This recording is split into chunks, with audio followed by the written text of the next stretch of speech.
જામનગર સ્થિત આયુર્વેદ યુનિવર્સિટીમાં શલ્યતંત્ર વિષયની પરીક્ષાના પ્રશ્નો સોશિયલ મીડિયા પર વાયરલ થયાના આક્ષેપોને લઈને યુનિવર્સિટી તંત્ર હરકતમાં આવ્યું છે।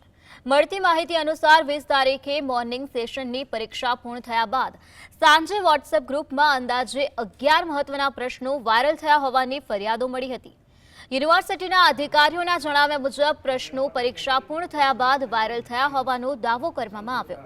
તેમ છતાં સમગ્ર મામલાની સત્યતા જાણવા વિશેષ તપાસ સમિતિની રચના કરવામાં આવી છે।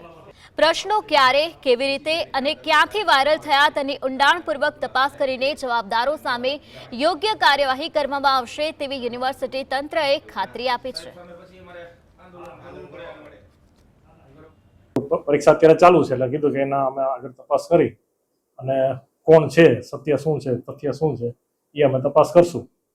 ખાસ કરીને પેપર ક્યાંથી ફોડવામાં આવ્યું છે ને મીડિયામાં વાયરલ થયું હતું 11 મુદ્દા જેટલા પેપરમાં એમને વોટ્સઅપ ઉપર વાયરલ થયું હતું ના, એટલે વોટ્સઅપ ઉપર વાયરલ થયું એ મને પરીક્ષા પૂરી થઈ ગયા પછી એવું કહેવામાં આવ્યું છે। એટલે શું વાયરલ થયું છે એ બધી તપાસ કરવી પડશે ને કે ક્યારે થયું, કેવી રીતે થયું, આ મુદ્દા કેવી રીતે આવ્યા, પહેલા આવ્યા, પાછળથી આવ્યા અને ક્યાંથી થયું। એટલે અમે એક તપાસ સમિતિ બનાવી અને આગળ અમે તપાસ આગળ કરશું।